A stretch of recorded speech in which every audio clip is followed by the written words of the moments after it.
Hey, what's up, everybody? Welcome back to another episode of the Misfits of Real Estate. We've got your two biggest misfits in the house, myself and Matt Druin. And today we've got the pleasure of welcoming Kent Kiess, author and real estate mogul. So without further ado, let's bring him on. Hey, Kent, how are you? Fantastic, everybody. Great to see you, and thanks for having me on. And could you say that one more time? I love the Misfits actually, but the part where you said best-selling author, I just can't get used to That's that right. That's right.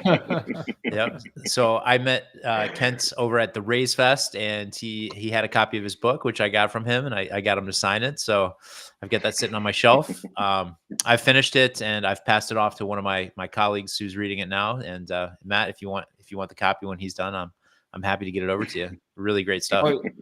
Well, you don't have to pass it over to me, man. Let's give Ken some love, man. And what's your desired platform of purchase to help you out? It's on Amazon right now, so that's where pretty much you can go to it. And then we're still working on kind of getting some other things involved with it, but it was actually, honestly, I didn't know it was going to do this well. So I mean, so shocking. No, it's awesome. So, yeah, I guess before we should definitely talk. Mark, what do you want to do? Let's talk about a little bit about the book, and then go into the bio. Now that we're on the subject of the book, like tell us about the book and who's it for, and all that stuff. And we'll go into your origin story. It's what it's pretty much focused on is blue collar workers.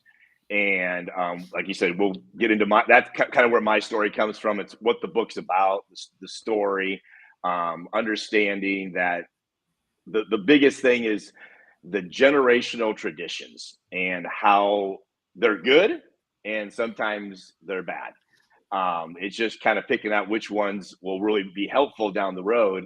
And I really wanted people to know that yes, we all have been told work our butts off and everything will be fine. Well, we know it doesn't work out most of the time.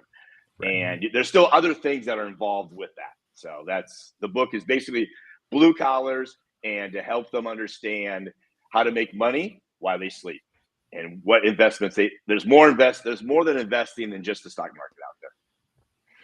Absolutely. So I guess go ahead, Matt. Go ahead. I'm going to be Johnny Carson now. So, all right. So, Ken, yeah, I guess what was your why behind the book, and tell us your origin story, kind of leading up to it. By the way, what's the title of the book? Beyond the Tool Belt. Beyond the Tool Belt, aptly named. Yeah. So tell us about your origin story and kind of like your why leading up to. I mean, it takes a lot of energy to write a book, so you have to have a really, really strong reason as to why. So tell us about that. The why is my story, and what I just mentioned, that not necessarily struggles, but I want people to understand that, like I mentioned, there's so much more out there that people can do that they don't understand, that they're not necessarily not educated. They just haven't heard it. They don't, they go through the generational traditions, the basic, get up at 6 o'clock in the morning, go to work, come home at 5, fix dinner, watch TV, go to bed. Mm-hmm. I mean, and that's 90, the 90-10, that's 90% of everybody. And I want my why, obviously my why is my family, my kids, my wife. But the other part of that why is getting to others understand that you don't have to work so freaking hard to get where others are at. And that's the biggest reason. It's just to get people out there to understand that they don't have to. And I've seen it. I've been through it. I'm sure we'll get into that. But yeah, it's just getting people to understand that, get outside that box and, look at different ways that you can do things, and don't be afraid to do it. Make the jump. Yeah. So when did you put down the tool belt? it's the great part of that story is several times actually. Mhm. And it was failures that got me to the next point. Yeah.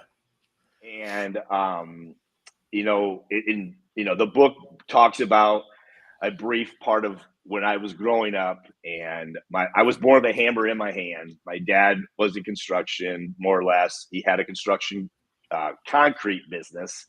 And at 10 years old, he'd get me up in the morning in the summertime and say, "Let's go to work, son." And it was awesome. It was great. I loved it, enjoyed it, Mhm.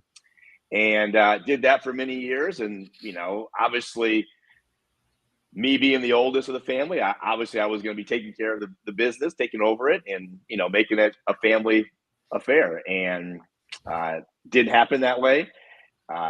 There's peaks and valleys and everything, and construction is one of the especially back then during that time. And I got caught in a valley, and I didn't know. I knew how to work hard. I worked hard. I knew all that aspect of it. I understood that part of it, but what I didn't understand was the business. And at that time, I didn't know that you should be having your money work for you instead of you working for your money. And when somebody told me that several years ago, oh my gosh, I mean, it was like, are you kidding me? How do you do that? And then when they explained it, I'm like, really? That's it? so that part of it, I put my when we ended up having to sell the business, and then I went into became a concrete finisher and a bricklayer, mason. Loved doing that, but I worked for another company. At the time, I wasn't going to ever have a business my own again because I didn't want to. So did that for several years, and finally, usually you get where I come from, the Midwest of Ohio, northwest corner of Ohio, cold in the wintertime. It's pretty hard to lay brick and concrete during those times. So I get laid off in the winter, and I did other odd jobs. But anyways, ended up packing up my truck, and as they say, as Matt would probably know this, I packed up my truck and moved to Beverly. So, I got out here to Southern California, where we reside now. And this was, oh man, probably 35 years ago. And had a construction job, was laying block on the freeways, and 2 weeks later got laid off. And here I am in Southern California with absolutely nothing. Failure again. To me, that, so got out of construction completely. So dropped my belt again. Wasn't ever going to do construction again. Did some other things. In the process, I wanted to go to school, get my degree in teaching, and coaching was a big thing. I wanted to coach basketball. I did that, got my degree, met my wife at Cal State Fullerton. While we were doing that, I coached at Cal State Fullerton for a couple of years in basketball, and then we got into the teaching. Then I went into the teaching component and did that. So I still and then I still had my tool belt was kind of on the side for little things, but didn't realize that flipping houses at the time was actually where people could make money. And that's where my wife and I did really well with doing that for some years we did that. So. Yeah, that seems to be a common path. I've flipped a few houses. I'm sure Matt's flipped a few houses. How did you transition from, getting into real estate with a little bit of flipping, taste of a little bit of profit, into more of making your money work for you? Like I mentioned, at that time, I didn't understand the money side of how the money is making. I mean, it was making money for us because we would buy the house, we live in it in a few years, for 2 years, that 24 months deal. So we wouldn't hit the capital gains, and then we move on to the next one. But I really didn't understand that concept or get to that concept until I was sitting on a beach with my brother. This is when I was 49 years old. I was 57 a couple of days ago, and he said, have you read the book Rich Dad Poor Dad? Nice. Of course, everyone, the 10% all know that book. And and that was the change. That's where I started reaching out to people, understanding that concept, how your money needs to make money for you, not you make money for yourself. And from then on, that's when I started gravitating towards rentals. Like I said, I didn't even know I was doing the BRRRR method years ago, and I've already done it. And we had some rentals, but I went more into the rentals. And when I got to 50, I said at 55 I was going to retire from teaching, and I did exactly that. I had enough passive income that I could do that, and this is where we're at today. Nice. And what are you doing for scaling now that you're retired and you're focused on real estate for the side? How are you focusing on scaling your real estate holdings? So right now we're syndicating multifamily apartments, anywhere between 15 to 50 units. We've kind of come down a little bit recently. And of course, the market, it's a challenge. It's challenging right now, but there's still deals to be made out there. So we syndicate. We're always looking for investors, and that's pretty much our plug is to help. The book is to help people, and I know I'm probably going to go down a road here, but it's mostly for those that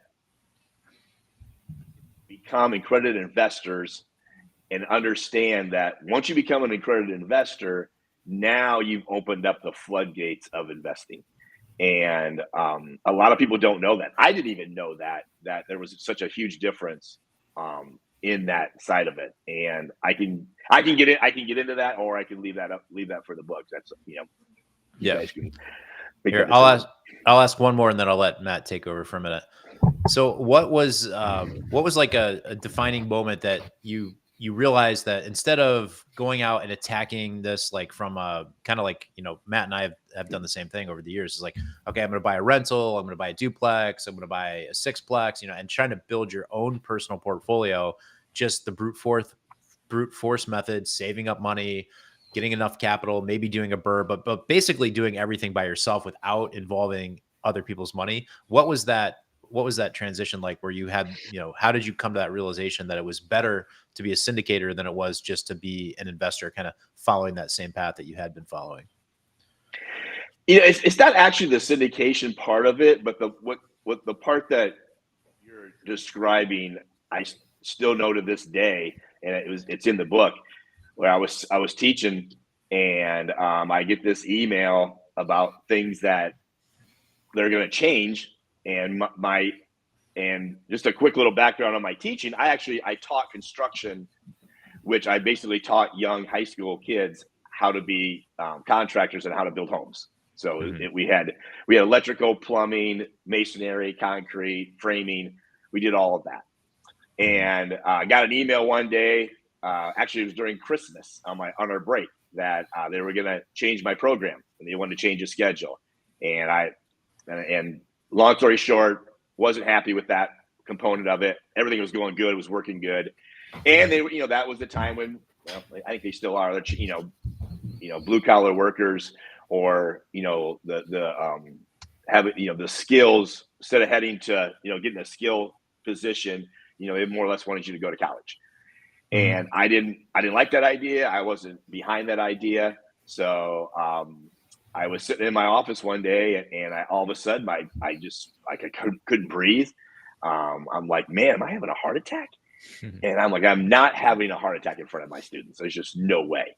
So I walk out, just kind of set beside outside the door, and kind of took some deep breaths, and it was just, anxiety. I think it was. Never had that before. I'm usually a pretty healthy person, and that was the key point where, yep, things need to change, and it needs to change now. And that's where I changed. And I started getting more in, trying to find more ways of creating passive income for myself and my family than just getting a W-2, every month or so. Yeah. So let's talk about the kind of like your criteria. 15 to 50 units is kind of on the small side for a standard syndication. Is that by intention, based upon the marketplace? Tell us about that. Yes and no. We've had some bigger ones, but we just feel that right now that's a good range, 15 to 50. We're looking when we're looking to for our deal flow, we're looking for sellers that we can basically do the financing through them instead of having to deal with banks, because right now, interest rates are pretty high, and to get those numbers to work and to get what we feel that we want to give our investors, that's the number we've kind of come up with to help. So our investors that we have can trust that we're going to get those numbers, 4 or 5 years, with the whole part of it. So great question. Yeah, I think that's smart, because there's a lot of people that have just been sort of sitting out on the sidelines playing golf, complaining about the bid-ask spreads being too wide with standards, your standard syndicators and sponsors out there that typically they will not touch anything below 100 units to 200 units. And there's all this actual transaction volume that's happening in the smaller deal space. And let's say exactly what you're talking about, the 15 to 50 units. And a lot of that deal space is not controlled by your Cushman Wakefields and CBREs and that sort of thing. It's more of like your mom and pop real estate brokers that do residential and also a little bit of commercial on the side and stuff like that. So that, and also in that deal space too, there's an incredible amount of collaboration that's happening, where I'm seeing for the first time in my 18-year career that buyers and sellers are collaborating together to give each other what they want in this environment where sort of a lot of things are sort of seized up from the flow of capital. And then also you're probably looking at smaller raises too, these bigger raises and I'm on the distribution list for a lot of other sponsors across the country. And I'm like seeing, this offering will go quick is the first email that comes out, webinar this Wednesday. And then they send another email the next week, another email at next week. And I can see, and I talk to them, and behind closed doors, they're like, yeah, it's really difficult to raise capital right now, especially when you're, dealing with raises that are, where you're having to raise $10 to $20 million for some of these larger deals. But if you're raising, let's say, 500,000 to let's say 2 million, it's definitely, there's a lot more movement happening in that space. What say you? And jumping on that, the reason for the 15 to 50, and like you just mentioned, it's a lower raise, which a lot of investors, because of some negative things that have come out over the last few years on syndications and people raising money and money going to where it shouldn't be going, which is anything, but with that said, we're looking at more blue collar workers. They don't quite understand, they're still trying to figure out the whole investment side of it anyway. So they don't have, 150, 200, 250,000 just laying around they want to invest. Those are your accredited investors, which we talked about, which are great, great. They're awesome to have when we need them. But in order to grow this and to get it to more scale, if we could get more investors in on a smaller amount, we have a couple right now that we have in 175,000. So which is still a good piece of the pie for most people. And, but we can build that, there's other ways that we can help with understanding financing, and not just necessarily if they can't get into one of our deals, we can get them to a point where, hey, this is what you can do to start getting there, and maybe 2 or 3 years down the road, now you can start investing. You can start from there. It's not a rabbit. You're not going to fly down the road and make millions of dollars in 2 years. It doesn't happen that way. We all know that. Yeah. It's the tortoise. It's a slow and steady and understanding. And it's this, you got to have a mindset. If you don't have the mindset on the financial part of it, it's never going to get there. So I hope I didn't go I hope I answered that question the best I could there on that one. Yeah. Why don't we jump into like investor relations? What are you doing as part of your business and your workflow for, finding investors, talking to them, keeping them up to date on what's going on, and then getting them to commit funds? Podcast. Emails, reaching out, calling, making connections, getting out and seeing people, newsletters that we have out there, our web pages, anything that we can connect. We want to build our trust. We want people to understand that even if you don't go with us, if we know of someone that that your goal is a little better or not quite what we're looking for, but you have something different, we can reach out and find that for them. We're not afraid to do that. We're not afraid. We're not just going to throw you off the side and do that. So we're really wanting to just connect with people and let them understand that, our ability and our knowledge that we have on the construction side of it. My partner, he's an underwriter, completely understands that part of the numbers and how we can sit down and talk about, and get those and tear those apart if you want to. Or some people don't want to hear that. They just want to hear that, what am I going to make, in 3 to 4 years? And we can do that. And why, what we're doing. So a lot of value add. 15 to 50 is kind of a minimum volume ad. We can get in there and get out. And the asset, we have the property management team. We have the asset management team. So we've got everything that you pretty much need. And it's just getting that more of the deal flow and investors to come in and we just want to prove ourselves to them. Yeah. Given the lower acquisition costs for these 10 to 50 units, are you also reducing your minimum investment? I know a lot of syndicators, they say like 50,000 is kind of their threshold where they don't really want to go below that. Have you found that because you're doing a smaller deal, you're willing to accept smaller minimum? That's where we start. When we start talking to one-on-one, we'll make that decision. And if we feel that it's a solid number, but we like to say 50,000 is the minimum. If people really want to do it and we've went over their numbers to see, we don't want them to put in that last 50,000 that they own. That's not fair to us. It's not fair to them because it's going to be tough on them because they're going to be wanting, and things happen.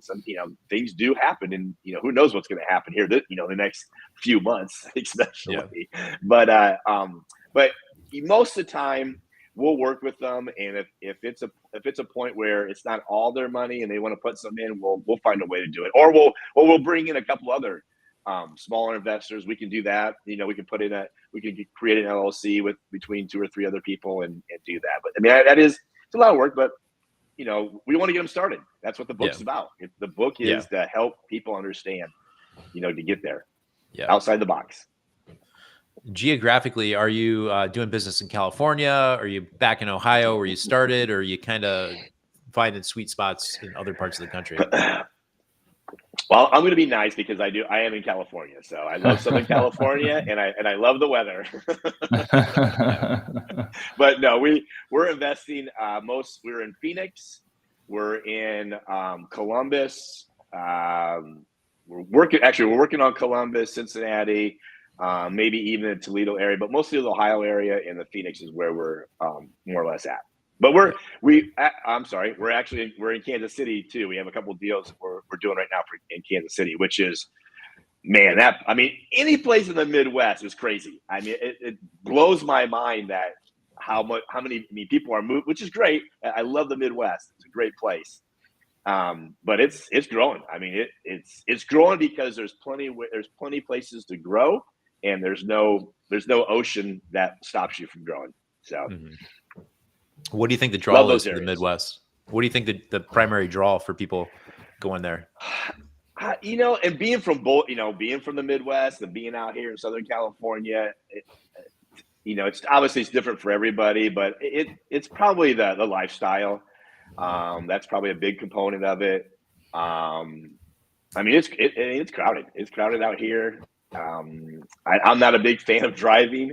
That's why, I mean, I was driving, 45 minutes to an hour. It's 15 miles that it'd take me to get to school one way. And, it takes a toll. It really takes a toll. I mean, the other component I talk about in my book is the health component. And that's another thing I like to say. And that was obviously not necessarily killing me, but it was a hard part. But I think the Midwest is probably a little calmer.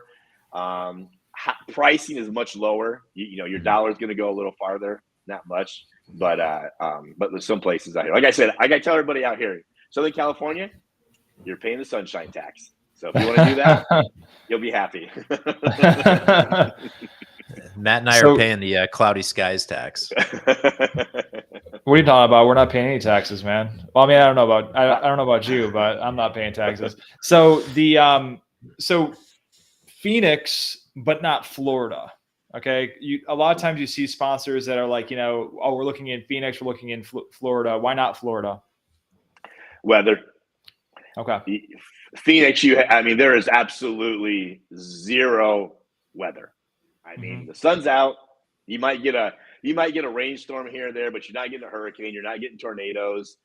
You're not getting huge windstorms. I mean, just that part of it. Now that I say that because we're in Ohio, but and Phoenix is growing. People from California are moving to Phoenix. The snowbirds are staying. They're not going back. They're staying in Tucson is another. We actually have a deal right now in Tucson that we've been raising money on. So I can't. They're both 506D, so I can't really talk about them. But if you're interested, give me a call. But yeah, it's just growing. Tucson is on its way up.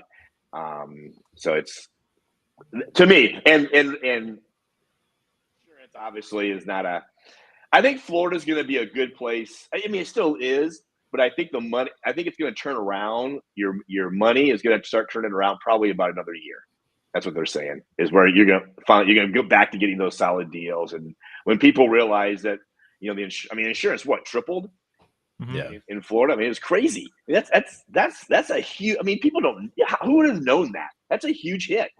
So, but it'll pass.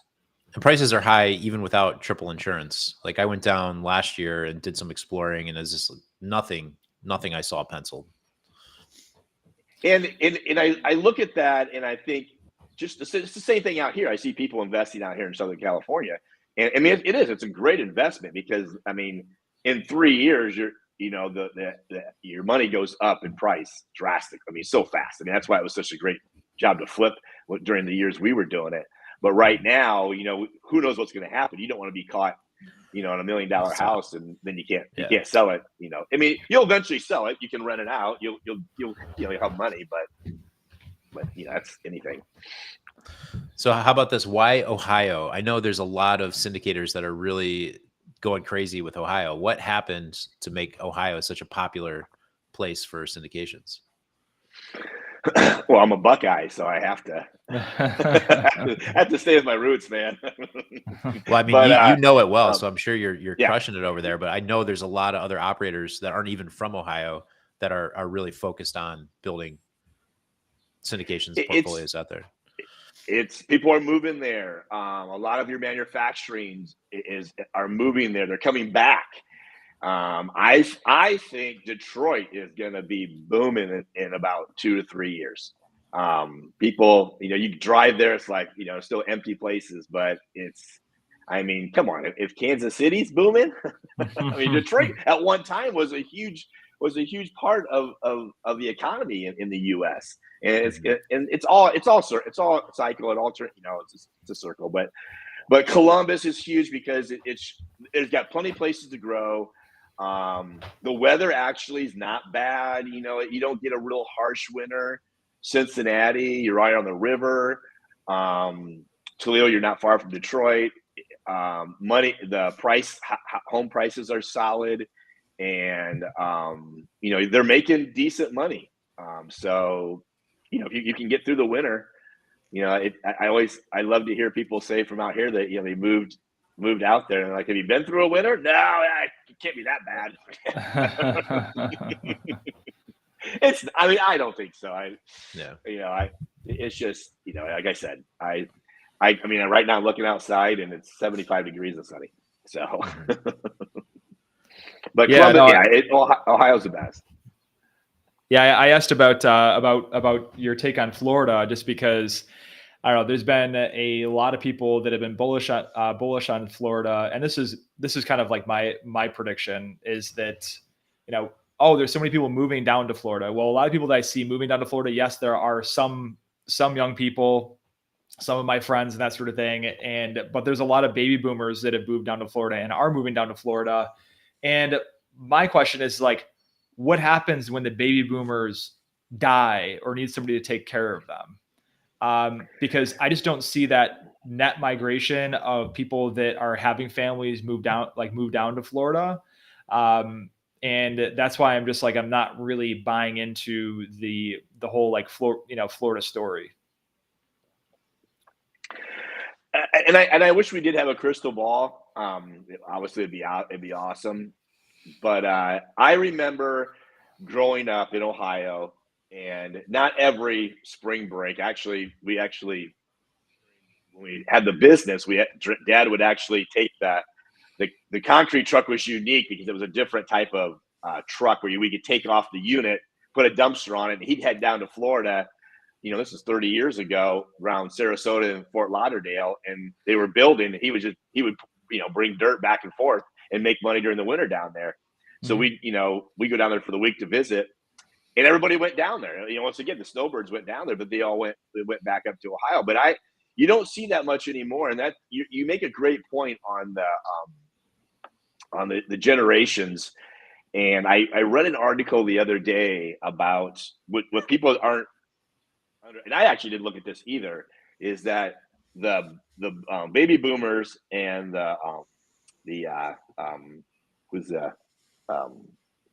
shoot, I can't think of the baby boomers and the millennials. They're part of that baby. They're probably part of the baby boomers. So those baby boomers that are passed away, well, who's going to get that money? So they're gonna have some money, and now where they put it is a whole nother story. Like you said, are they going to stay in Florida? I don't know. I mean, that's a huge question because to me, man, that's a lot of money that's being moved from one to another. And if they're not educated on the financial side, where's it going to go? Is it just going to go waste it and spend money? I doubt it. I mean, not a lot of them, but so that's we like to talk to millennials because we know they need the help on that part of it. So and the baby boomers, I mean, they're one of our other projects is acquiring businesses, and they're the ones we talk to. I talk to a lot of. They want to get out, and they didn't even realize they can sell their business. So yeah.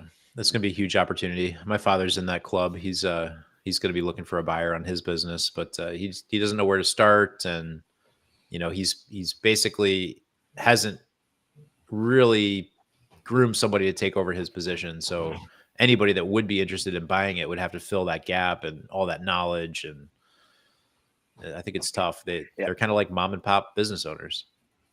Well, your dad has been very... Yeah, your dad's been very involved with the business too. Yeah, he can still go away. They'll go down to the Bahamas. They're quasi-retired, but a lot of the things that somebody buying the business would need are just in his brain alone, and they're not. He hasn't really given them up to anybody else. He likes control. That's that generational traditions.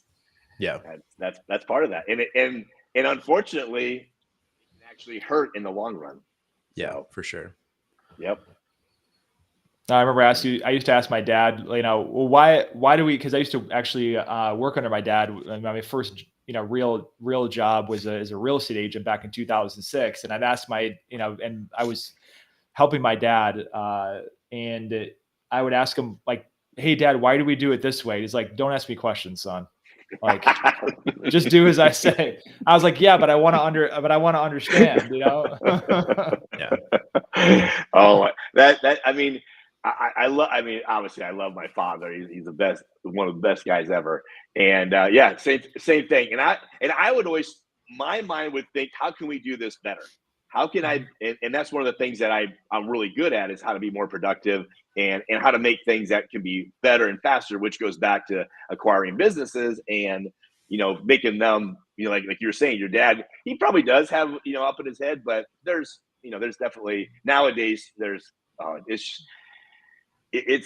I hear people talk about acquiring businesses and all they have to do is a few things, and they obviously, they're buying businesses that are still making money, but they can make that money even better, because just a little couple changes here and there, and you're golden. So, but yeah, you're right. I mean, that's so true.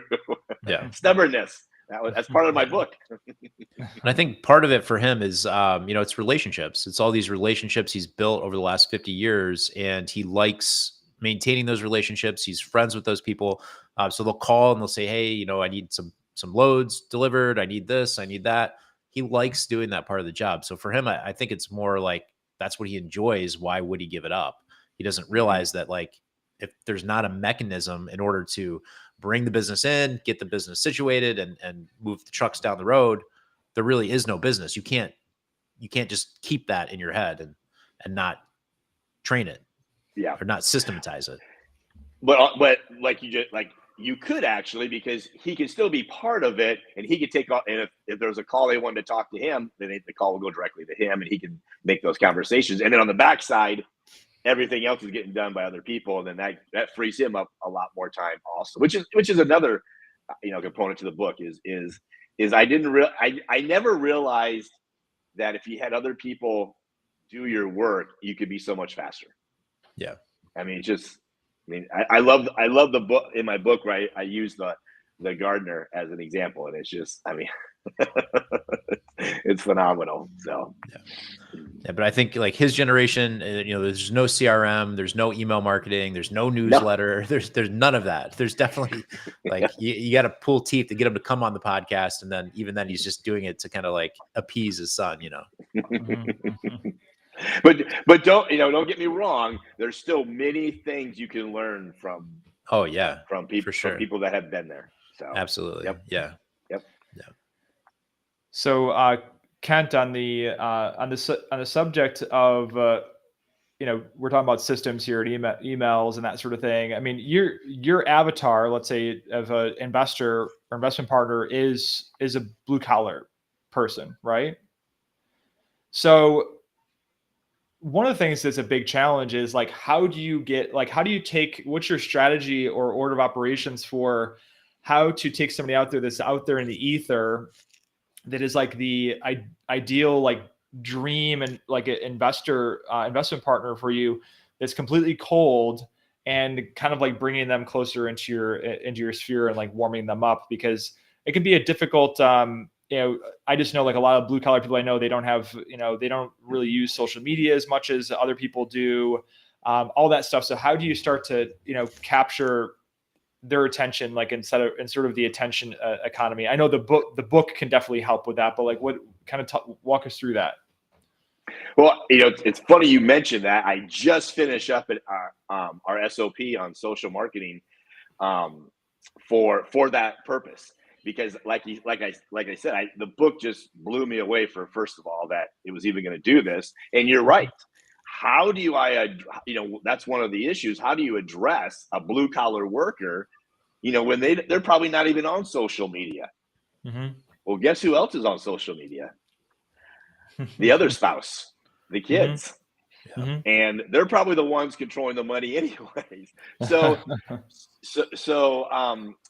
where we're at right now is, we're flooding social media, YouTube, LinkedIn. We have our own Facebook group called Beyond the Tool Belt. So if you guys want to look into that, you can do that. And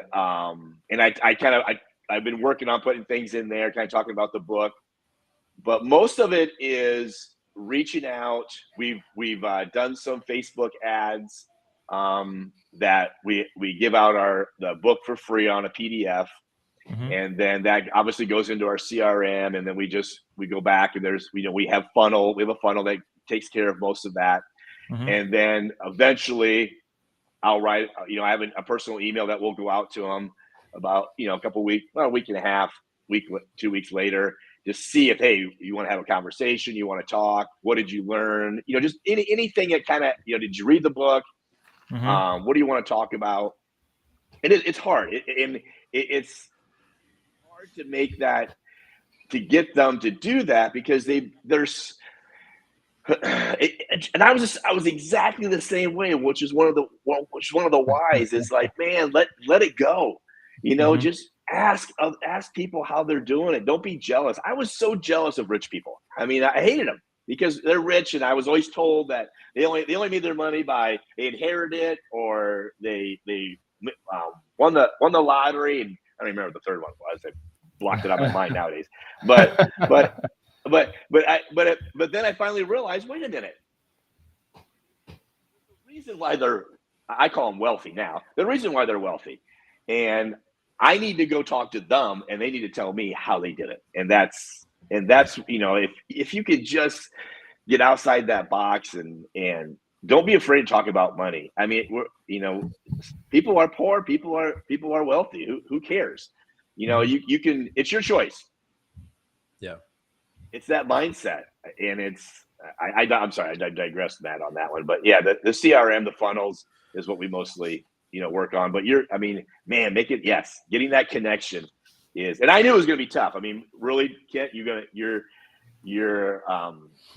the people you want to reach are blue collar workers, but you want to know something? There's a ton of wealthy blue collar workers, and most of them are they're owners. They're people that are PM project managers and things like that. And that's the other thing that I'm working on, is we need to redefine blue collar. Totally changed. It's nothing like it was, when you came in with your coveralls with your blue collar, and you were on the floor, and the white collars were up in the window watching. Totally different.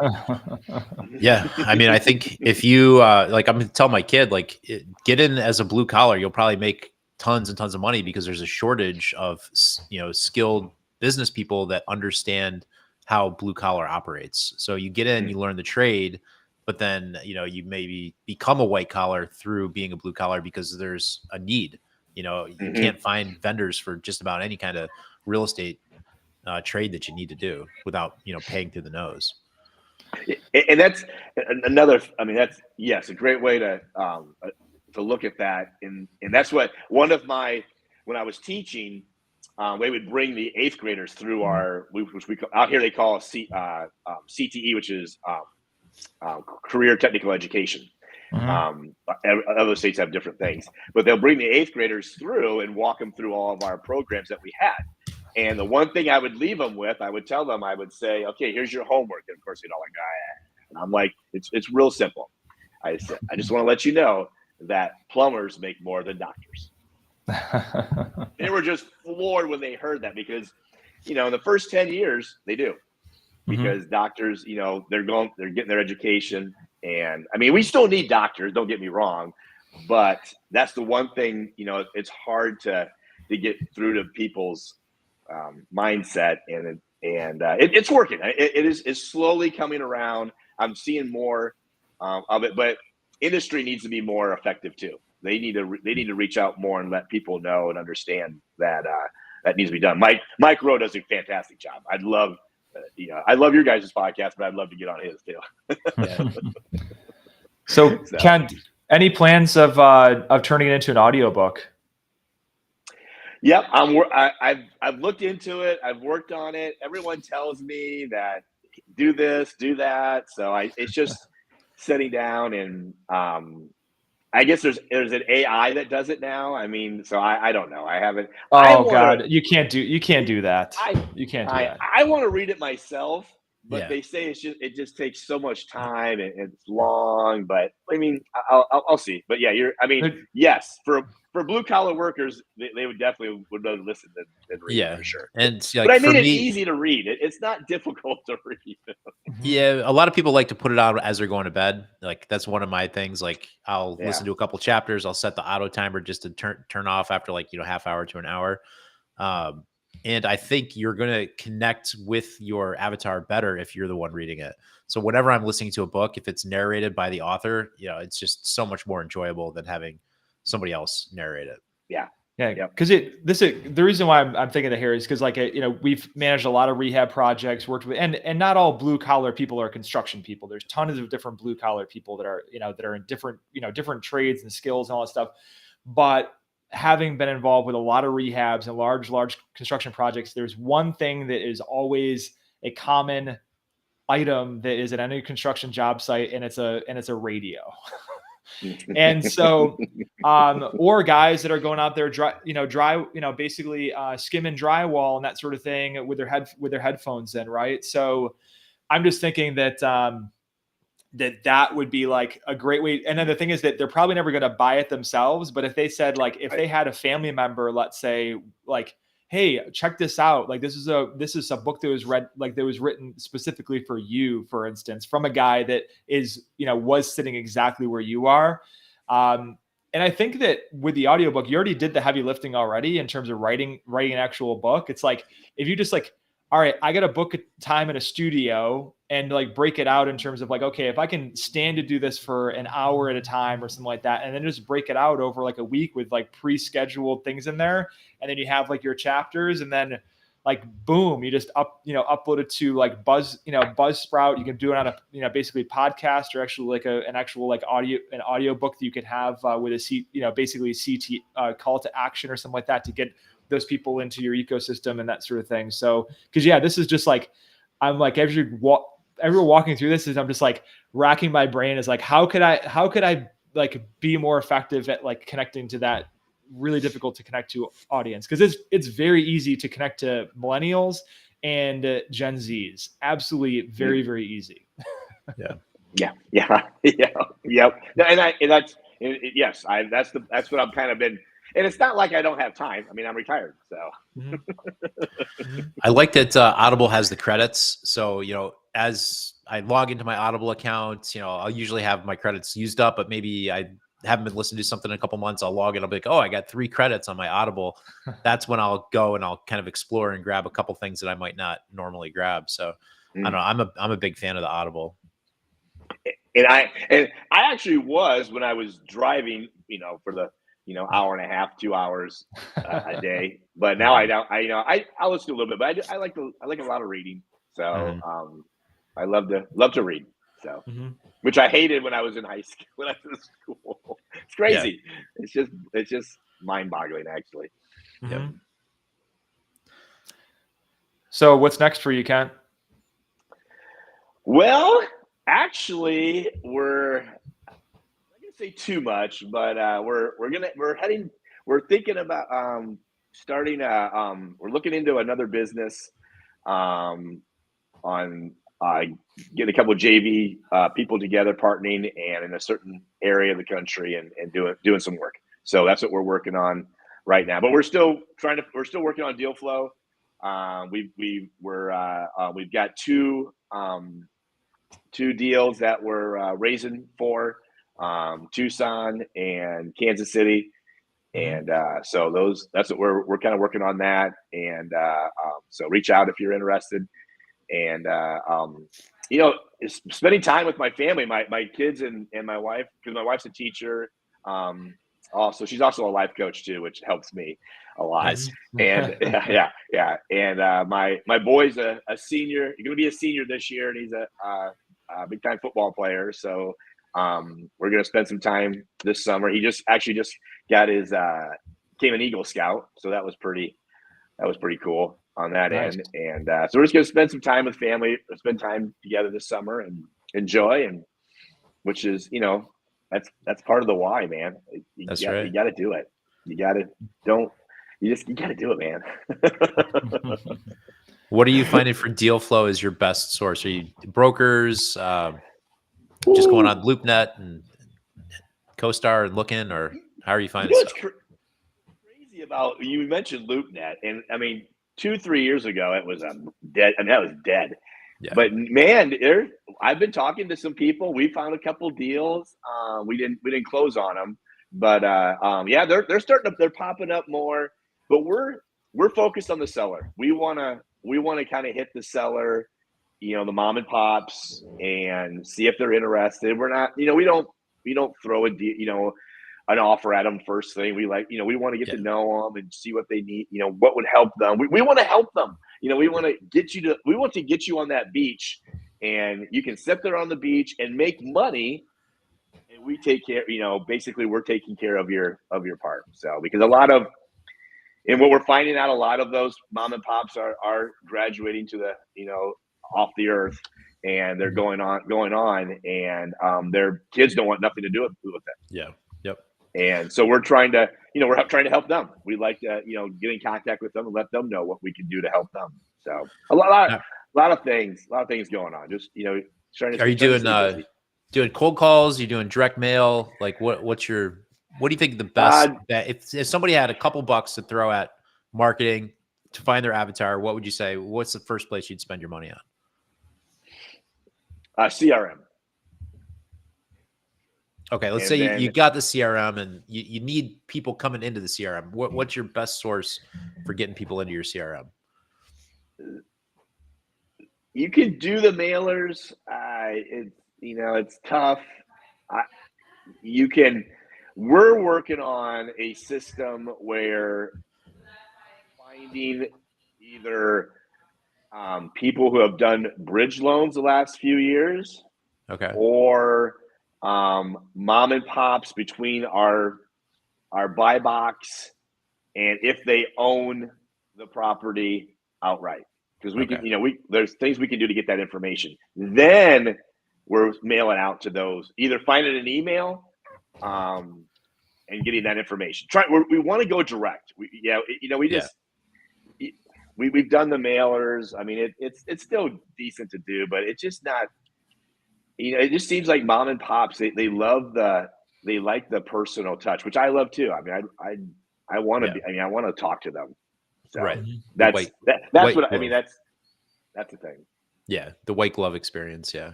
Yeah. Yes. Yep. So. Matt, you got a follow up? Yeah, no, yeah. The direct mail is tough. I found that I've experimented with a lot of direct mail. I used to be a direct mail fiend when it came to when I was acquiring, single. Well, I've never acquired really any single family properties, but like two, 3, 4 family type of properties, and I would send out 1,000 pieces and then get like 3 deals out of it. Right, so really, really effective. But then when I started prospecting for commercial properties, I would spend like $2,000 on a direct mail campaign and literally get nothing out of it. So I'd been experimented with postcards and that sort of thing, and I found that the best method for it is like something that is that looks like a handwritten note. We've used yellow letter HQ before, and this is definitely effective in that sort of like 50 units or less space where your Cushman Wakefield CBRE people, like your national brokerages, just they won't even touch that deal space, and getting in front of them in a very, very indirect kind of personal way, instead of like do you want to sell your property? If so, I'd be interested in buying it. Is way too direct, because they probably have not, there's that whole adage, like no pain, no sale.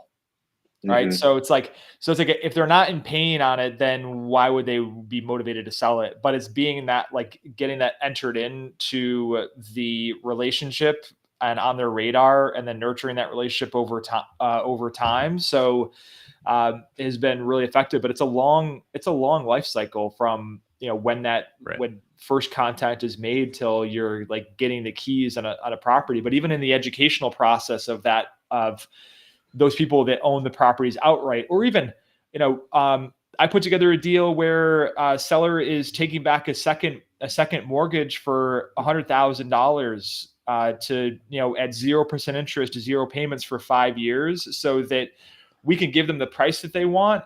We can get a, blend the cost of capital stack down, and then also, then make, basically, and then pay them off once we've executed a value add strategy on a thing there. And that's something that is, and it helps them defer a little bit of capital gains and that type of thing. But those conversations kind of have to happen like early on.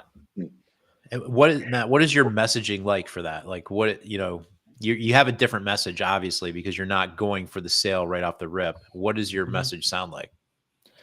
I use another reference to date myself, the Iron Sheik. I come at them humble. All right. Mm-hmm. So, I approach it with, I'm sorry if this message is unwelcome to you. But I was driving around town with my partner, and I saw your property, and it looks like it's something exactly like we'd want to purchase within the next 12 months. I know this is a huge shot in the dark. You're probably not interested in selling, but I'd at least like to be able to talk to you and have a conversation with you about the property, like that sort of thing. Right. Okay. Yeah.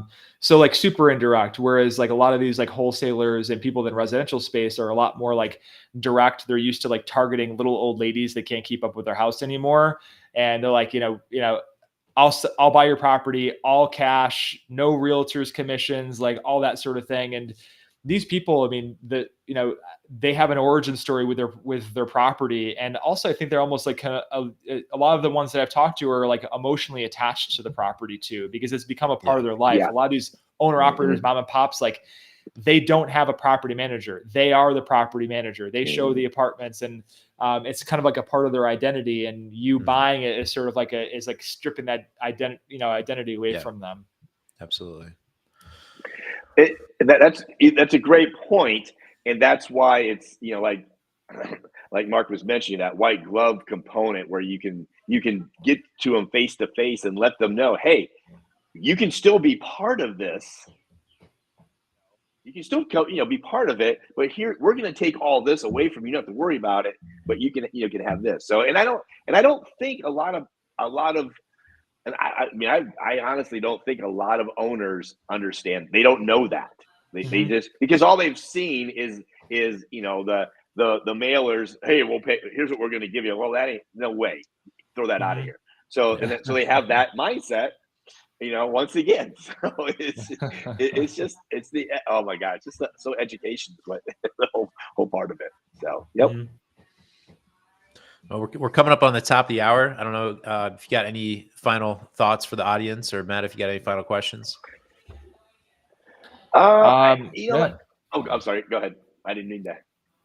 Oh no, go ahead, Ken. This is the challenge of having a three-way on it. So we'll just deal with it.